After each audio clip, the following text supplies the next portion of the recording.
प्यारे विद्यार्थी, कैसे हैं आप सभी। आशा करती हूँ कि आप सभी बहुत अच्छे हैं और अपने एग्जाम की तैयारी खूब अच्छे से कर रहे हैं। फ्रेंड्स, मैं आपके लिए बीएसटीसी एग्जाम 2025 और चतुर्थ श्रेणी कर्मचारी भर्ती राजस्थान में जो एग्जाम होने वाला है उसके लिए तैयारी करा रही हूँ। तो आपको ये क्लास कैसी लगी, अपना फीडबैक जरूर शेयर करना।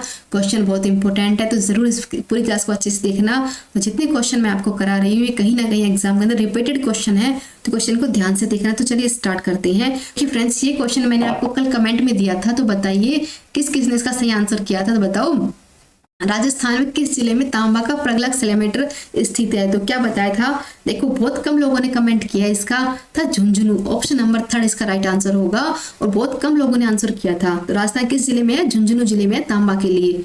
नेक्स्ट आता है, गुजरात के सुल्तान बहादुर शाह को चित्तौड़ के किस किले में द्वारा हमला किया था। बताइए कौन थे, गुजरात के सुल्तान थे बहादुर शाह ने चित्तौड़ के किस किले पर हमला किया था। तो बताओ, देखो 33 में, 3 में, 68 में या फिर 1616 में। तो कब किया था, किस वर्ष हमला किया था चित्तौड़गढ़ किले के ऊपर। इंपॉर्टेंट है, तो कब किया था फ्रेंड्स, वो किया था 1533 के अंदर। ऑप्शन नंबर 1 इसका राइट आंसर हो जाएगा। नेक्स्ट आता है, 1793 ईस्वी के अंदर राजा बख्तावर सिंह द्वारा निर्मित कौन सा भवन ऐसा है जो अब जिला कलेक्टर हाउसिंग सरकारी कार्यालय में है। राजस्थान का एकमात्र ऐसा महल है जिसको अब सरकारी काम में यूज किया जा रहा है, तो वह कौन सा होगा। तो देखिए, भानगढ़ पहाड़ी वाला कैसरोली का अलवर सिटी पैलेस या फिर मूसी रानी की छतरी। तो देखिए फ्रेंड्स, एकमात्र है अलवर सिटी पैलेस, जो किसका बना हुआ है, राजा बख्तावर सिंह द्वारा बना हुआ महल है, जिसको अब सरकारी कलेक्टर हाउस के तौर पे यूज किया जाता है, जो कि अब है ना, मतलब कि देखने के लिए मिलता है लेकिन उसका काम सरकारी यूज में किया जाता है। ऑप्शन नंबर 3 इसका राइट आंसर होगा।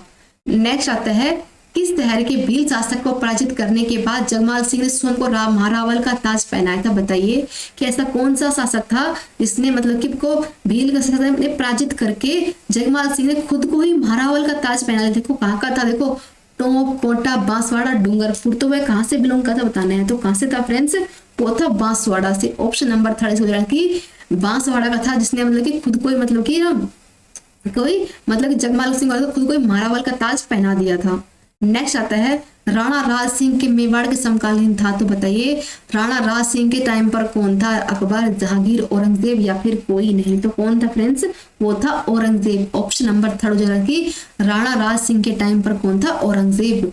नेक्स्ट आता है, किस राजवंश ने 7वीं शताब्दी से 16वीं शताब्दी ईस्वी तक चित्तौड़गढ़ किले पर शासन किया था। इंपॉर्टेंट बताइए किसने किया था, 7वीं से लेकर 16वीं शताब्दी तक किले पे शासन। कछुआ ने, राणा ने, डोगरा, सिसोदिया। तो किसने किया था फ्रेंड्स, वो जगह सिसोदिया ने किया था, जो कि 7 से लेकर 16 मतलब बहुत लंबे टाइम तक किया था चित्तौड़गढ़ किले के ऊपर शासन।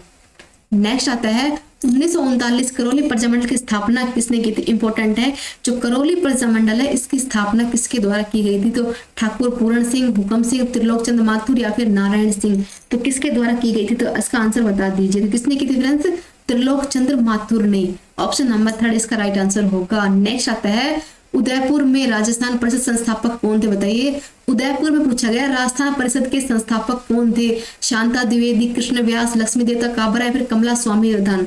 तो वह कौन थी, इसके बारे में बताओ, जो कि उदयपुर के अंदर कौन थे, शांता त्रिवेदी। ऑप्शन नंबर 1 इसका राइट आंसर होगा। इंपॉर्टेंट है। नेक्स्ट आता है, बीकानेर का कौन सा शासक जिसने अकबर और औरंगजेब की दोनों की सेवा की थी। तो बताओ बीकानेर ऐसा कौन सा था जिसने अकबर और जहांगीर दोनों की सेवा की थी। राव पिक्या, कल्याणमल, राय सिंह, दरपत सिंह। इसके बारे में मैंने आपको जस्ट पिछली क्लास में बताया था और सब लोग सही आंसर करेंगे। तो वह कौन था, राय सिंह, जिसने अकबर और जहांगीर दोनों की सेवा को स्वीकार किया था। नेक्स्ट आता है, अलाउद्दीन खिलजी और मेवाड़ के वासियों के बीच में चित्तौड़गढ़ घेराबंदी किस वर्ष की गई थी। आप जानते हैं ना कि रानी पद्मती का जो मैंने आपको सुना होगा कि वह कितनी मतलब सुंदर लेडीज थी, जिसके लिए अलाउद्दीन खिलजी ने कितना मतलब घना घोर युद्ध किया था। तो बताया घेराबंदी किस वर्ष की थी, मतलब 1303 में, 34 में या फिर 67 के अंदर। तो कब की गई थी, देखो ये लास्ट डेट इंपॉर्टेंट होती है, इसके बारे में आपको बहुत जानना चाहिए। तो अलाउद्दीन खिलजी ने मेवाड़ वासियों को मतलब कि घेराबंदी कब की थी, वो की थी फ्रेंड्स 1303 ईस्वी के अंदर। ऑप्शन नंबर 2 इसका राइट आंसर हो जाएगा कि 1303 के अंदर घेराबंदी का काम इन्होंने कंप्लीट कर दिया था। नेक्स्ट आता है, किस चौहान शासक ने 12वीं शताब्दी के अंदर बिसलपुर की स्थापना की थी। तो बताइए कि बिसलपुर की स्थापना किसने की थी, उदय सिंह द्वितीय ने, राणा सांगा ने, वीर चतुर्थ ने या फिर राणा हमीर सिंह ने। तो किसने की थी, बताओ वीर चतुर्थ, जिसको कटिबंधु की उपाधि भी दी गई थी। इंपॉर्टेंट, जिसने बिसलपुर की स्थापना की थी। अब आता है, नेक्स्ट आता है, किस दुर्ग में जौहर नहीं हुआ? इंपॉर्टेंट क्वेश्चन है। ऐसे क्वेश्चन बहुत बनते हैं कि राजस्थान का ऐसा कौन सा दुर्ग है जहां पर अब तक एक भी जौहर नहीं हुआ? जयगढ़, गागरोन, सिवाना या फिर जालोर? तो बताओ राजस्थान के बारे में आपने क्या क्या पढ़ा है, तो बताओ ऐसा कौन सा दुर्ग है जहां पर अब तक जौहर नहीं हुआ? तो ओनली फॉर वन है जयगढ़, जहां पर एक भी जौहर नहीं हुआ। गागरोन में भी, सिवाना, जालोर सब में हुआ है, पर जयगढ़ फोर्ट के अंदर आज तक कोई जौहर नहीं हुआ, जो कि जयपुर में है। नेक्स्ट आता है हमीर मद मर्दन नामक साहित्य कृति के लेखक कौन थे? इंपॉर्टेंट है, हमीर मद मर्दन के लेखक कौन थे? तो देखिए कौन थे फ्रेंड्स, इसका आंसर कमेंट में फटाफट कीजिए कि कौन थे उसके लेखक। वो थे, देखिए, रूपक, जयसिंह, गुणभास या फिर रत्नाकर। तो कौन थे? वो थे जयसिंह। हमीर मद मर्दन नामक कृति के रचयिता थे जयसिंह।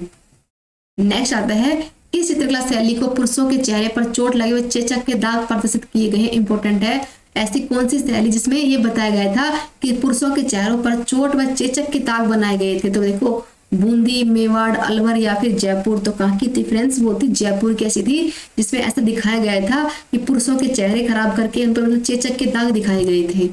नेक्स्ट आता है किस लोक विवाद यंत्र को बांस में लंबा तना होता है जिसके बकरी की चमड़े की परत से ढका आधे नार के खोपड़े से जुड़ा हुआ होता है? तो रावण हत्था, धाप, अलगोजा या फिर भपंग। तो वह कौन सा होता है, इसके बारे में आपको बताना है। तो क्या होता है फ्रेंड्स? वो होता है रावण हत्था। तो ऑप्शन नंबर फर्स्ट जाएगी। जो देखिए इसमें क्या होता है, बांस का लंबा तना होता है, बकरे के चमड़े की परत से ढका होता है और नारियल की खोल की तरह जुड़ा हुआ होता है। क्या होता है? वो रावण हत्था। नेक्स्ट आता है लच्छा गुजरी की गाय चोरी हो जाने पर किस लोक देवता की सहायता की थी? तो बताइए कि लच्छा जो गुजरी थी उसकी गाय चोरी होने पर उसने लोग किसकी सहायता की थी? बाबा रामदेव, बाबूजी, गोगा जी या फिर तेजा जी। तो कौन से महाराज थे फ्रेंड्स? वो थे तेजा जी महाराज, जिन्होंने लच्छा गुजरी की गाय चोरी होने पर उनकी सहायता की थी। नेक्स्ट आता है क्वेश्चन नंबर नेक्स्ट, राजस्थानी लोकगीत होलरा किस अवसर पर गाए जाते हैं? तो देखिए इंपॉर्टेंट है, राजस्थान की मतलब लोकगीत है होलरा, तो किस अवसर पर गाए जाते हैं? विवाह के टाइम पे, शिशु जन्म पे, गणगौर पे या फिर विवाह समापन पे? तो होलरा कब गाते हैं? शिशु के जब नया शिशु जन्म होता है ना, जन्म के टाइम पर होलरा गाए जाते हैं। ऑप्शन नंबर सेकंड इसका राइट आंसर हो जाएगा। नेक्स्ट आता है रखन किसमें देखो एक बात है, रखन देखिए गला नहीं है, इसका आंसर पहले बता दूं। तो रखन किसका आभूषण है? गले का, पैर का, दांतों का या फिर बाजू का? तो रखन कहाँ पहनते हैं? दांत के अंदर, यानी दांतों में पहनने वाला आभूषण को क्या बोलते हैं? रखन। इंपॉर्टेंट था इसलिए मैंने आपको बताया है।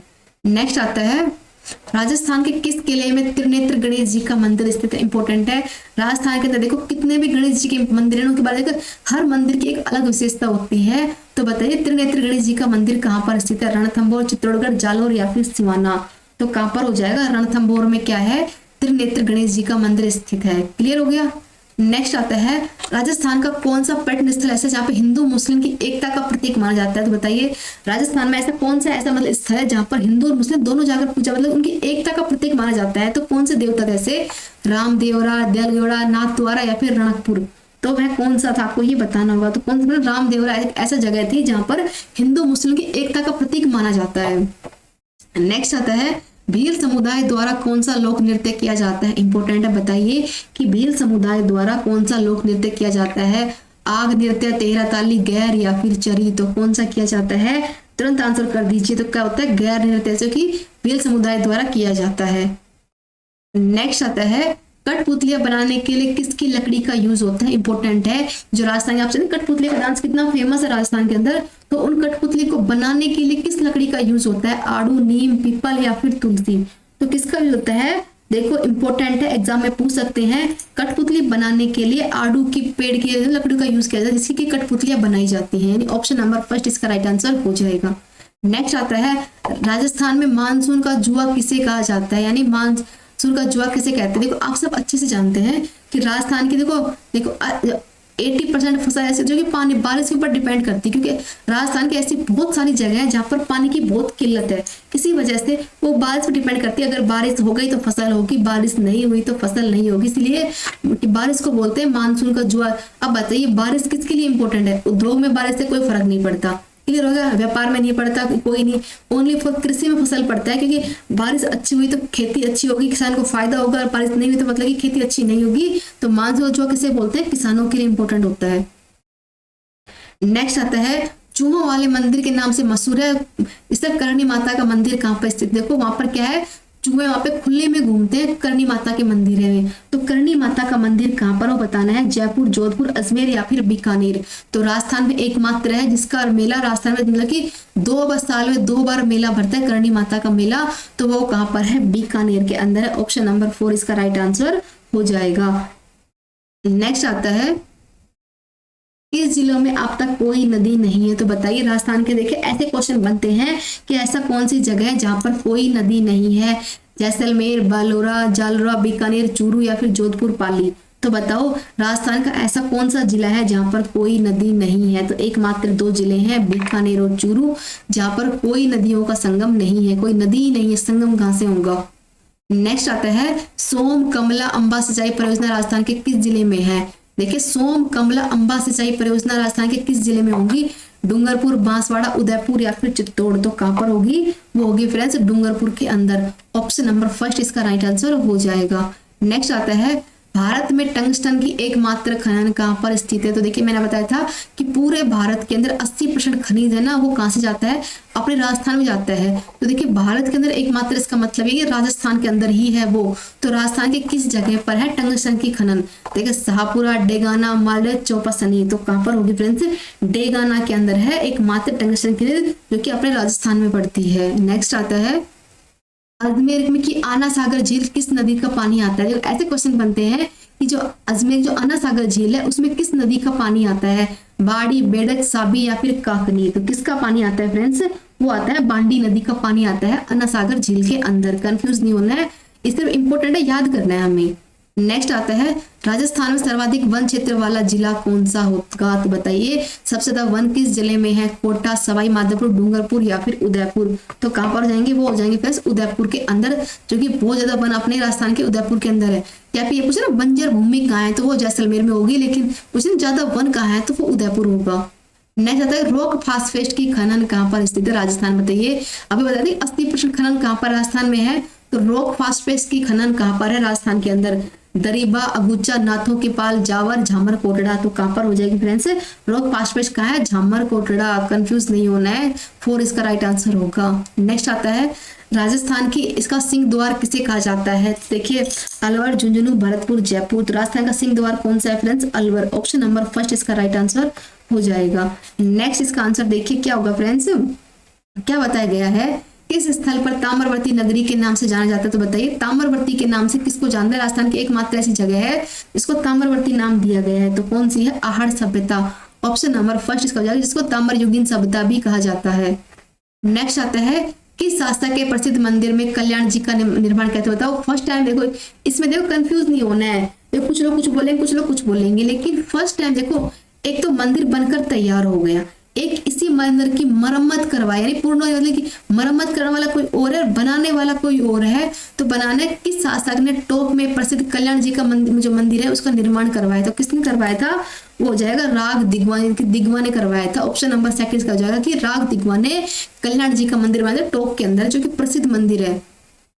नेक्स्ट आता है, 1938 में जयपुर प्रजामंडल के अध्यक्ष कौन थे। तो बताइए, जो जयपुर प्रजामंडल के अध्यक्ष कौन थे 1938 के अंदर, भंवरलाल सराफ, बलवंत सिंह मेहता, जमनालाल ब्याज या फिर जीडी बिरला। तो कौन हो जाएंगे इसका आंसर, हो जाएगा जमनालाल ब्याज। इसका आंसर हो जाएगा ऑप्शन नंबर 3 इसका राइट आंसर होगा। नेक्स्ट आता है, 1916 में किसने बिजोलिया किसान आंदोलन की पंचायत की योजना किया था। बताइए, बिजोलिया किसान आंदोलन की पंचायत का नेतृत्व किसने, नानाजी पटेल ने, सिंह पथिक ने, माणिक्यलाल वर्मा ने या फिर मदन मोहन मालवीय ने। तो किसके द्वारा किया गया था और कब हुआ था, 1916 के अंदर। तो किसने इसकी बागडोर संभाली थी, ये आपको बताना है। तो कहते विजय सिंह पथिक ने संभाली थी। ऑप्शन नंबर 2 इसका राइट आंसर हो जाएगा। नेक्स्ट आता है, वह कौन सा मेवाड़ का मशहूर शासक जिसने अचलगढ़ के किले की मरम्मत कराई। देखो पूछे से मरम्मत पूछी गई है, जो अचलगढ़ का किला है इसकी मरम्मत किसने कराई थी। तो देखिए, महाराणा कुंभा ने, रतन सिंह सांगा, राज सिंह ने। तो देखिए, अचलगढ़ किले की मरम्मत किसने कराई थी, तो वह कौन था, वो थे महाराणा कुंभा ने करवाई थी मरम्मत का कार्य। ऑप्शन नंबर 1 राइट आंसर हो जाएगा। नेक्स्ट होता है कि सागड़ी प्रथा पर प्रतिबंध लगाने वाला शासक कौन था। तो बताइए, जो सागड़ी प्रथा एक कुप्रथा थी उसको बंद करने वाला कौन था, सवाई राम सिंह द्वितीय, जय सिंह द्वितीय, मिर्जा जय सिंह या फिर प्रताप सिंह। तो वह कौन था फ्रेंड्स, वो था सवाई राम सिंह द्वितीय, जिसने सागड़ी प्रथा पर हमेशा के लिए रोक लगा दी थी। नेक्स्ट आता है राय सिंह की प्रस्तुति का संबंध किससे है, तो बताइए जो राय सिंह था उसकी प्रस्तुति का संबंध किससे होगा, जयपुर शासक से, बीकानेर शासक से, उदयपुर से या फिर कोटा से। तो कहां से हो जाएगा, राय जयसिंह के लिए। तो देखिए आपने पढ़ा भी होगा पहले क्योंकि इतनी बार रिपीट हुआ है। राय जयसिंह का संबंध किससे है, बीकानेर से है। तो ऑप्शन नंबर सेकंड इसका राइट आंसर हो जाएगा। थोड़ा सा आप खुद भी लॉजिक लगाइए कि राय सिंह हमने कहा सुना, बीकानेर का शासक होगा ना ये। नेक्स्ट है कि कदमवास या केमवास किस राजा के समय के मुख्यमंत्री थे। देखो कदमवास या फिर केमवास किस राजा के टाइम पर थे, तो मालदेव, जैमिल, कुमारपा या फिर पृथ्वीराज तृतीय। तो किसके टाइम पर थे फ्रेंड्स, वो थे पृथ्वीराज तृतीय के टाइम पर थे। कदमवास या फिर केमवास थे जो कि पृथ्वीराज तृतीय के टाइम पर थे मुख्यमंत्री के तौर पर। अब आते फ्रेंड्स क्वेश्चन नंबर नेक्स्ट। ये क्या कहते हैं फ्रेंड्स, पर्वत सर का मेला किस लोक देवता के लिए आयोजित किया जाता है। एशिया महाद्वीप का सबसे बड़ा मेला लगता है पर्वत सर के अंदर, वो किस महाराज के लिए और किसके लिए लगाया जाएगा, इसके लिए आप मुझे कमेंट करेंगे। आपको कितना पता नहीं, क्योंकि एशिया महाद्वीप का सबसे बड़ा मेला लगता है ये, तो किस देवता की पूजा होती है और किस चीज के लिए इंपोर्टेंट होता है वो आप मुझे कमेंट में बताएंगे। और आपको क्लास कैसी लगी अपना फीडबैक शेयर करें, लाइक सब्सक्राइब करें। थैंक्स फॉर वॉचिंग, धन्यवाद।